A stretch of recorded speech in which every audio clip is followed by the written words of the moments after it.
United aircraft corporation இது ரஷ்யாவோட விமானம் தயாரிக்கும் ஒரு நிறுவனம். இது யாக் 130M ரக விமானம்.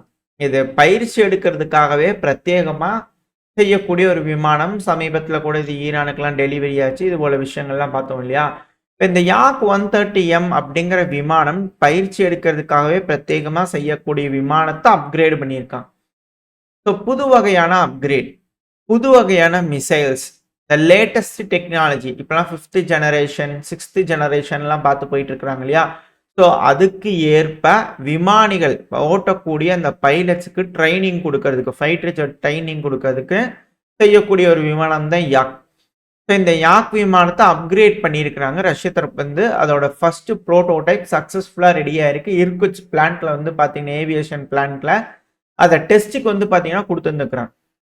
2 ஏர் ஃப்ரேம்ஸை வந்து பார்த்தீங்கன்னா ரெடி பண்ணி இருந்துக்கிறாங்க. ஸோ இந்த யாக் அப்கிரேடேஷன் என்ன மாதிரி இருக்க போகுது, இதனால விமானிகள் என்ன கற்றுக்க போகிறாங்க, பைலட் புதுசாக ட்ரைனிங் எடுக்க வரவங்க ஸோ என்ன மாதிரியான மிசைல் சிஸ்டம்ஸ் அவங்க தெரிஞ்சுக்க போகிறாங்க. ஏன்னா ரஷ்யா எல்லாத்தையும் அட்வான்ஸ் பண்ணிட்டு இருக்காங்க இல்லையா? நெக்ஸ்ட் ஜெனரேஷனை நோக்கி போயிட்டு இருக்காங்க இல்லையா? ஸோ அதுக்கேற்ற மாதிரி நெக்ஸ்ட் ஜெனரேஷன் ட்ரைனிங் ஏர்கிராஃப்டையும் ரெடி பண்ணியிருக்கிறாங்க. சாங்ஷனுங்கிறாங்க. ஆனால் ரஷ்யா இந்த சாங்ஷன்ஸ்லாம் ஓவர் கம் பண்ணி மாசத்துக்கு 2 விமானங்களை மேனுஃபேக்சர் பண்றது மட்டும் இல்லாம அடுத்த கட்ட வளர்ச்சி தொழில்நுட்பத்துக்கு வந்து பண்ண அடுத்த கட்ட வளர்ச்சி நோக்கியும் போயிட்டு இருக்காங்க. ஸோ சாங்ஷன்ஸ், மேற்கு நாடுகளோட சாங்ஷன்ஸ் துளி கூட ஈடுபடலை அப்படிங்கிறது இதுல இருந்து தெரிஞ்சுக்க முடியுது. அது மட்டும் இல்லாம சமீபத்தில் வந்து பண்ண ஒரு வாரம் இருக்கும்னு நினைக்கிறேன், Su-75 வந்து பாத்தீங்கன்னா டெஸ்ட் பண்ணியிருக்காங்க ரஷ்யா. அதை பத்தின இமேஜஸ்லாம் வந்துகிட்டு இருக்கு. அதை பத்தி பேசுங்க அப்படிங்கிற கமெண்ட் செக்ஷன்ல பார்த்துருந்தேன். ஆக்சுவலாக அதையும் வந்து பார்த்தீங்கன்னா ரஷ்ய தரப்பு வந்து இமேஜஸ் இது போல் ஷேர் பண்ணியிருக்காங்க, லோட் ஆகிருக்கும். ஆக்சுவலி இது Su-75 ரக விமானம். இது வந்து புதுசு கிடையாது. ஆல்ரெடி வந்து பார்த்தீங்கன்னா 2021 துபாய் ஏர் ஷோலேயே வந்து பார்த்தீங்கன்னா இந்த டிஸ்பிளே வச்சுருந்தாங்க. நம்ம இந்த செக்மேட் ரக Su-75 வந்து பார்த்தீங்கன்னா டிஸ்பிளே பண்ணும்போதே நம்ம இதை பற்றி பேசியிருந்தோம், எல்லாம் எக்ஸ்பிளைன் பண்ணியிருந்தோம். 2024 ஃபர்ஸ்ட் ட்ரையல்ஸ் வந்து பார்த்தீங்கன்னா கம்ப்ளீட் பண்ணியிருக்கு. அதோட வீடியோ லோட் ஆகிருக்கும். இது ஃபர்ஸ்ட் ட்ரையல் நடக்கக்கூடிய அந்த வீடியோ பதிவு 2024. ஸோ அப்பவே இந்த விமானம் வந்து பார்த்தீங்கன்னா ட்ரையல்ஸ்லாம் போயிருக்கு. ஆனால் இதில் என்ன ஒரு மேட்டர் அப்படின்னா, இந்த 2021 மாடலும் இப்போ இந்த டெஸ்ட்லாம் முடிஞ்சிச்சுல 2024 மாடல். ஸோ அதுக்கப்புறமும் இப்போ இந்த விமானமும் வந்து பார்த்தீங்கன்னா Su-75 தான். பட் ஆனால் இதோட வேரியேஷன் இருக்கு. அந்த வேரியேஷனுக்கான சேஞ்ச் வந்து பார்த்தீங்கன்னா உங்களுக்கு லோட் ஆயிருக்கும். இது பார்க்கறதுக்கு சிமிலராகவே இருந்தாலும் இதோட டெய்ல் வந்து பார்த்தீங்கன்னா சேஞ்ச் இருக்கு. வி ஷேப்டு டெய்ல் வந்து பார்த்தீங்கன்னா இதுக்கு மாறி இருக்கு. இதோட ஏர் ஃப்ரேம்ல மாடிஃபிகேஷன் இருக்கு. இதனால என்ன நடக்குதுன்னா, விமானம் ஸ்ட்ரைட்டா போகும்போது மட்டும் ஸ்டெல்த் கிடையாது, வளைஞ்சு நெளிஞ்சு அப்படி போகும்போது ஸ்டெல்த்தா இருக்கும். 2வது அதிகமான எஃபிஷியன்ட்டி கிடைக்கும். அந்த வளைஞ்சு நெளிஞ்சு போறாங்க இல்லையா, மென்யூவர் பண்ணும்போது எஃபிஷியன்ட்டாகவும் போகும். அப்படிங்கிறது போல அனலிஸ்ட் தரப்பு வந்து கருத்துக்கள் வருது. இதை பத்தின டீட்டெயில்ஸ் எதுவும் ரஷ்யா தரல. ஸோ ரஷ்யாக்குள்ள என்ன பேசுறாங்க, ஏதாவது இன்ஃபர்மேஷன் இதை பத்தி கிடைக்குதா அப்படிங்கிறதுக்காக வெயிட் பண்ணிக்கிட்டு இருந்தேன். இதை பத்தி ப்ராப்பரான எந்த ஒரு இன்ஃபர்மேஷனும் அஃபீஷியலா இல்லை. ஏன்னா போர் சூழல், அவங்களோட விமானங்கள் எது பெஸ்ட் அப்படிங்கிறத டெஸ்ட் ட்ரையல்ஸ் ஒரு சைடு போயிட்டு இருக்கு. ரெடி பண்றாங்க, ட்ரையல்ஸ் போயிட்டு இருக்கு, ப்ரொடியூஸ் பண்றாங்க, அதை செக் பண்றாங்க, செக் பண்ணி அப்கிரேட் பண்ணிக்கிட்டே இருக்காங்க. இந்த Su-75ங்கிறது செக்மேட்டுங்கிறது வந்து ஒரு பேருக்காக மட்டும் இல்லாம ரியலாவே வந்து பாத்தீங்கன்னா அமெரிக்காவோட 5ஆம் தலைமுறை போர் விமானம். இப்போ வரக்கூடிய 6ஆம் தலைமுறை போர் விமானம் அவங்க செய்யறதுக்கு ரொம்ப லேட் ஆகும். பட் இருந்தாலும் சீனா ரெடி பண்ணியிருக்கிறாங்க இல்லையா? ஸோ இது போல விமானங்களுக்கு ஒரு செக்மேட்டா இந்த விமானம் இருக்கும் அப்படிங்கிற மாற்று கருத்துல. சிங்கிள் சீட்டர் ஃபைட்டர் ஜெட், இதுலயே பல்வேறு வெரைட்டிஸ் இருக்கு. 3 வேரியன்ட்ல இந்த விமானங்கள் தயாரிக்கப்படும் அப்படிங்கிறது போல எக்ஸ்பெக்டேஷன் இருக்கிறதா இந்த லோக்கல்ஸ், இந்த ரஷ்யா லோக்கல்ஸ் இருப்பாங்களே அவங்களோட சேனல்ஸ்லாம் வந்து பார்த்தீங்கன்னா அனலிஸ்ட்லாம் பேசிட்டு இருப்பாங்க. திங்க் டேங்க்லாம் வந்து பார்த்தீங்கன்னா பேசுவாங்க. ஸோ அதில் எனக்கு தெரிஞ்சு நான் டிரான்ஸ்லேஷன் பண்ணி தான் பார்த்தேன். ஏன்னா எனக்கு ரஷ்ய மொழி தெரியாது. ஸோ நான் புரிஞ்சுக்கிட்டு வச்சிருந்தோம்னா மொத்தம் 3 வேரியண்ட்ல வரலாம். ஒன்று சிங்கிள் சீட்டர் வேரியன்ட், இன்னொன்று 2 சீட்டர் வேரியன்ட். 2 சீட்டர் வேரியன்ட் ஆட்டோமேட்டிக்காக ட்ரைனிங்காக வரலாம். இன்னொன்று வந்து பார்த்தீங்கன்னா அட்டானமஸ். உடனே அட்டானமஸ்னா S-70 ஒகாட்னிக் அப்படிங்கிறது போல வரும். ஆக்சுவலி S-70 ஒகாட்னிக்ன்றது வந்து பார்த்தீங்கன்னா இது ஃபைட்டர் ஜெட்டோட வராது, இந்த Su-75 வராது. இந்த S-70 ஒக்காட்னிக்ன்றது வந்து பார்த்தீங்கன்னா விங்மேன், லாயல் விங்மேன் கான்செப்ட்ல அது தனி ஒரு ட்ரோன் ரக இதுல வந்துடும். அது போக அன்மேன்டு வேரியண்டாவும் இந்த SU-75 இருக்கும். மேபி இப்போ லேட்டஸ்டா வரக்கூடிய இந்த பதிவுகள்லாம் வந்து பார்த்தீங்கன்னா இந்த வி ஷேப்லாம் இருக்கு இல்லையா? ஸோ இது அன்மேன்டு SU-75 இருக்குமா அப்படின்ற கேள்விகளும் வந்திருக்கு. ரஷ்யாக்குள்ள பேசிட்டு இருக்கும்போது இவ்வளவு பேசிட்டு இருக்காங்க. ஸோ மொத்தம் 3 வேரியன்ட்ல எக்ஸ்பெக்ட் பண்ணலாம். இதுல ஏர் ஃப்ரேம்ஸை வந்து சேஞ்ச் பண்ணியிருக்காங்க. சைசஸ் வேரியன்ட் இருக்கும் அப்படிங்கிறாங்க. எப்படி இந்த குவெஹர் வந்து பார்த்தீங்கன்னா நம்ம பார்த்தோம். ஈரானோட கான்குவரர் விமானம் வந்து பார்த்தீங்கன்னா 5ஆம் தலைமுறை ட்ரோன்கள் பார்த்தோம். ஸோ அதில் சிங்கிள் சீட்டர் விமானியோட இருக்கு. அட் த சேம் டைம் வந்து பண்ணா ட்ரோனுக்கு இருக்கு. வேரியஸ் சைசஸ்ல வந்து பண்ண ஈரான் செஞ்சிருந்தாங்க. ஸோ அதே போல இந்த SU-75வும் வேரியஸ் சைசஸ்ல இருக்குமா அப்படின்ற கேள்விகள் இருக்கு. அதுக்குள்ள வந்து பார்த்தா இந்த அனலிஸ்ட்குள்ள பேசிட்டு இருக்காங்க. ரெண்டாவது இப்போ புதுசா இந்த இமேஜ் வந்திருக்கு இல்லையா? ஸோ இந்த இமேஜ்ல இருக்கக்கூடிய அந்த SU-75 வந்து பார்த்தீங்கன்னா ப்ராடக்ட் 30 இன்ஜின். ஸோ அதிநவீனமயமான இன்ஜின் AL51F1 அப்படிங்கிற ஒரு இன்ஜின். இது SU-57க்கும் பயன்படுத்தப்படும், SU-75க்கும் பயன்படுத்தப்படும், அந்த ஒக்காட்னிக் 70க்கும் வந்து பார்த்தீங்கன்னா பயன்படுத்தப்படும் அப்படிங்கிற சொல்றாங்க அந்த ட்ரோனுக்கும். ஸோ நெக்ஸ்ட் ஜெனரேஷன் இன்ஜினை வந்து பார்த்தீங்கன்னா பொருத்தப்பட்டிருக்கும். கம்ப்ளீட் ஸ்டெல்த் ரக விமானமா இந்த இன்ஜின்னால வந்து பார்த்தீங்கன்னா இந்த விமானங்களுக்கு ஒரு பூஸ்ட் கிடைக்கும் அப்படிங்கிற சொல்றாங்க. அதுவும் இந்த ப்ராடக்ட் 30 SU-57ல இன்ஸ்டால் பண்றது மூலியமா, ஏன்னா அதிகமா வந்து டெலிவரி பண்ணிருக்காங்க ரஷ்யா. அப்படி பண்றதுனால சூப்பர் சோனிக் ஸ்பீடை சஸ்டெயின்டு ஸ்பீடா வந்து பண்ண அச்சீவ் பண்ண முடியும். தோராயமா மேக் 2 வேகத்தை வந்து பாத்தீங்கன்னா ஆஃப்டர் பர்னர்ஸ் இல்லாம அச்சீவ் பண்ண முடியும் அப்படிங்கிற சொல்றாங்க. ஸோ வேகமா வந்து பாத்தீங்கன்னா போறதுக்கு இந்த விமானத்துக்கு வந்து 2 சீட்டர் SU-75 ஹெவி ஃபைட்டருக்கே வந்து பாத்தீங்கன்னா இந்த வகையான இன்ஜின் உதவியா இருக்கு அப்படின்னா, இது light fighter. So single seater. So இதுக்கு எந்த அளவுக்கு எஃபிஷியண்டா இருக்கும், அதுவும் ட்ரோன்கள் வரும்போது எந்த அளவுக்கு எஃபிஷியண்டா இருக்கும் அப்படிங்கிற போல கேள்விகள் இருக்கு. ஸோ இதோட பல்வேறு விஷயங்கள் வந்து பார்த்தீங்கன்னா அனலிஸ்டுக்குள்ள போயிட்டு இருக்கு. அது மட்டும் இல்லாமல் எஸ்டிமேஷன், அதாவது இதெல்லாம் வச்சு தோராயமா வந்து பார்த்தீங்கன்னா SU-75யோட ஆல்டிடியூட் எந்த அளவுக்கு உயரமா இந்த விமானங்கள்னால பறக்க முடியும் அப்படிங்கிற ஒரு சின்ன கால்குலேஷன் இருக்கும் இல்லையா? 18,000 மீட்டர் உயரம் வரைக்கும் பறக்க முடியும். அதுவும் சூப்பர் சோனிக் க்ரூஸ் ஸ்பீட்ல.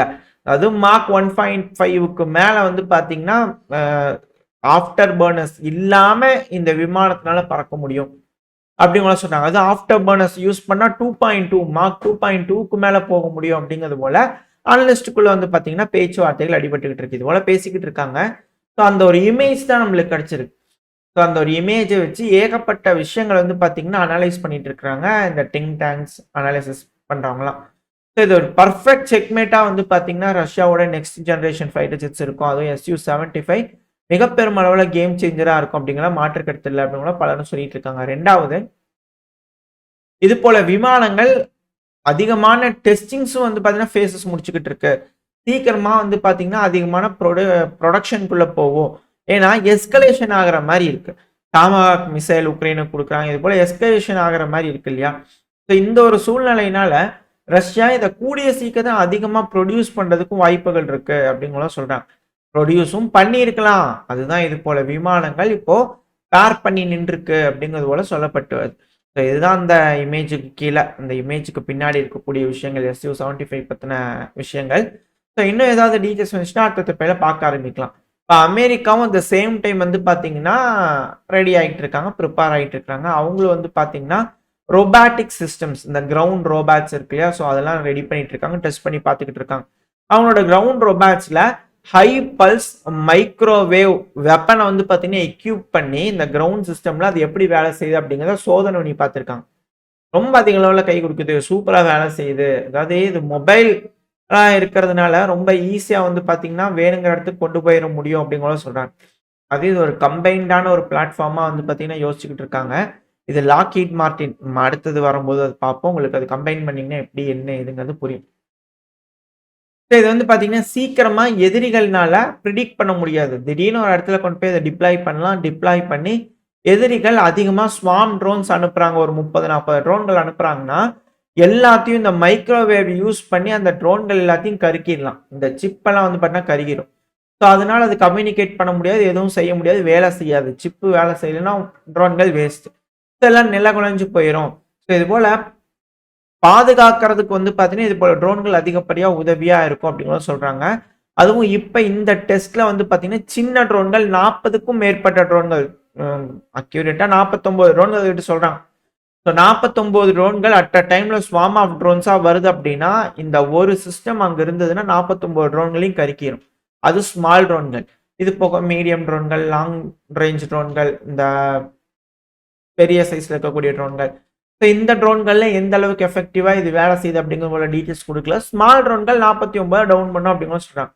ஏன்னா இந்த காலத்துல FPV ட்ரோன்கள் இது போல விஷயங்கள் இருக்கு இல்லையா? கேபிள் ட்ரோன்கள் இது போல டெக்னாலஜி வந்து பார்த்தீங்கன்னா டவுன் பண்ணும். ஏன்னா அதுல இருக்கக்கூடிய சிப்பை கற்கிறதுனால வேலை செய்யாது. இது போல அமெரிக்காவும் வந்து பார்த்தீங்கன்னா அடுத்த கட்ட வளர்ச்சி நோக்கி போயிட்டு இருக்காங்க. At same time S-70 UAS அப்படிங்கிற ஒரு ஹெலிகாப்டர் யூஹாக் அன்மேன்டு ஏரியல் வெஹிக்கிள்.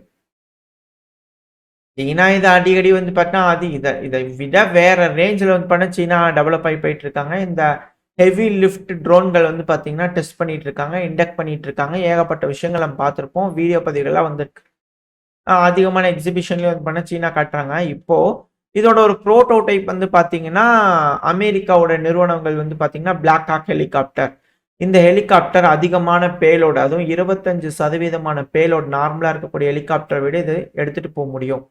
இது போல அன்மேன்டு சிஸ்டம்ஸ்லாம் இந்த ஹெலிகாப்டர்ல எடுத்துட்டு கொண்டு போய் ஒரு இடத்துல டிப்ளாய் பண்ணிட்டாங்க அப்படின்னா, இந்த ஹெலிகாப்டர் வந்து பண்ணா அதிகமான ஆயுதங்கள், வீரர்களுக்கு வேணுங்கிற உதவிகள் இதெல்லாம் வந்து ரீச் பண்ண முடியாத இடத்துக்கு கூட இது போல அன்மேன்டு விமானங்கள் யூஸ் பண்ணி கொண்டு போய் கொடுக்கலாம். 2வது வீரர்களை ஒரு இடத்துல இருந்து இன்னொரு இடத்துக்கு கொண்டு போய் டிப்ளாய் பண்ணாலும் பண்ண முடியும் அப்படிங்கிறது போல நிறுவனங்கள் வந்து பார்த்தீங்கன்னா, இது போல விமானங்கள் செஞ்சுட்டு இருக்கோம், ஏர்கிராஃப்ட் செஞ்சுக்கிட்டு இருக்கோம் அப்படிங்கிறது போல செய்திகள் அமெரிக்க தரப்பு தான் வந்துகிட்டு இருக்கு.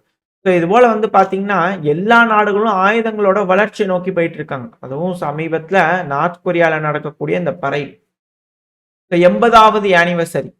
இதை முன்னிட்டு இந்த ஒர்க்கர்ஸ் பார்ட்டியோட ஃபவுண்டேஷன் 80 வருஷம் ஆயிடுச்சு இல்லையா? ஸோ அதனால கிம் ஜாங் உன் அவர்கள் அதில் ட்ரில் வச்சிருந்தாரு. அந்த ட்ரில்லில் கர்ஸ்க் பையில் பார்ட்டிசிபேட் பண்ணக்கூடிய நார்த் கொரிய வீரர்கள் ரஷ்யா கொடியை ஏந்திட்டு பரைடு வந்தாங்க. இந்த விஷயங்கள்லாம் நம்ம அப்போ பார்த்துருப்போம். அந்த டைம்ல நம்ம சொல்லியிருப்போம். ஆவாசாங் மிசைல் சிஸ்டம் வந்து பார்த்தீங்கன்னா அங்கே பரையில் டிஸ்பிளே பண்ணியிருந்தாங்க. லேட்டஸ்ட் இன்டர்கான்டினென்டல் பெலிஸ்டிக் மிசைல் அப்படிங்கிறது போல இவங்களும் ட்ரோன்கள் சிஸ்டம். அதுவும் இந்த ட்ரோன் சிஸ்டம் சைடில் லோட் ஆயிருக்கு இமேஜ். இது பார்க்கறதுக்கு இஸ்ரேலோட ஹரோப் UAV ரக காமிகாசி ட்ரோன் மாதிரியே இருக்கு அப்படிங்கிறது போல. இதை வந்து பார்த்தீங்கன்னா 2024 டெஸ்ட் பண்ணியிருந்தாங்க. ஸோ இப்போ அதையும் வந்து பார்த்தீங்கன்னா கிம் ஜாங் உன் அவர்கள் டிஸ்பிளேல வச்சுக்கிறாரு. Next generation intercontinental ballistic missile Hwasong 20, 2வது ட்ரோன் லான்ச்சர்ஸ். ஸோ நார்த் கொரியாவும் பேட்டில் ட்ரெயின்டு லேட்டஸ்ட், அதாவது மற்ற நாடுகளை கம்பேர் பண்ணும்போது இப்போ யுத்தகலம் அப்படிங்கிறது வந்து பார்த்தீங்கன்னா எந்த நாடுகள்லாம் ஆக்டிவாக பார்ட்டிசிபேட் பண்ணிக்கிறாங்க, ஓப்பனாக சொல்கிறாங்கன்னா அதிகமாக எக்ஸ்பீரியன்ஸ் கிடைக்குதுன்னு அர்த்தம். ஸோ ரியல் டைம் வார் எக்ஸ்பீரியன்ஸ் நார்த் கொரியா கிடைச்சிருக்கு. அதை யூஸ் பண்ணி அதிகப்படியான ஆயுதங்கள் டெவலப்மெண்ட், நெக்ஸ்ட் ஜெனரேஷன் வெப்பன்ஸ் இப்போ நார்த் கொரியாவுக்கும் வர ஆரம்பிச்சிருச்சு. ஸோ இது போல நாடுகள்லாம் நெக்ஸ்ட் ஜெனரேஷனை நோக்கி போகிறாங்க இல்லையா? அதுவும் இந்த இன்டர்கான்டினென்டல் பெலிஸ்டிக் மிசைல் 15,000 கிலோமீட்டர் கிட்ட ரீச் ஆகும் அப்படிங்கிறாங்க. ஸோ இது போல விஷயங்கள்லாம் இருக்கிறதுனால மேலும் மேலும் 3ஆம் உலகப் போரோட எஸ்கலேஷன், இந்த டாமகாக் மிசைல் எஸ்கலேஷன், ஸோ எல்லாமே எஸ்கலேஷனாக இருக்கக்கூடிய இந்த சமயத்தில் இந்த மிடில் ஈஸ்ட்ல பிரச்சனைகள் முடிஞ்சிருக்கு அப்படிங்கிறது வரவேற்கத்தக்க வேண்டிய விஷயம். பட் அது பேசினபடி அந்த விட்ரால்லாம் ப்ராசஸ் இருந்துச்சுன்னா பரவாயில்ல. அப்படி இல்லைன்னா மிக பெரும்பாலும் சிக்கல்கள் ஏற்படும் அப்படிங்கிற மாற்று கருத்துல. ஸோ அமைதி வந்தாச்சு அப்படிங்கிற நம்புறாங்க. அதே போல இந்த உலகத்துல எல்லா பகுதிகளிலும் எல்லா பிராந்தியத்திலையும் அமைதிகள் வந்துச்சுன்னா பரவாயில்ல. அப்படி இல்லைன்னா 3ஆம் உலகப் போர் மிக பெரும் அளவில் பேரழிவுகளை ஏற்படுத்தும் அப்படிங்கிற மாற்று கருத்துல. ஓரளவுக்கான தகவல்கள் இந்த பையில பார்த்துருப்போம்னு நினைக்கிறேன். இதோட இந்த பையன் நான் முடிச்சுக்கலாம். இந்த பதிவு எப்படின்னு உங்களுக்கு பிடிச்சிருக்கா? பிடிச்சா லைக் பண்ணிட்டு உங்க ஃப்ரெண்ட்ஸ் நம்மளை ஷேர் பண்ணிக்கோங்க. அது கூடயே மறக்காம இந்த பதிவு பற்றி உங்களோட கருத்துக்களை கமெண்ட் செக்ஷன்ல சொல்லுங்க. இந்த பதிவு நல்லா இருக்கும்னு நம்பிக்கை அடுத்த பேர் உங்களை சந்திக்க. Very stay safe. பை.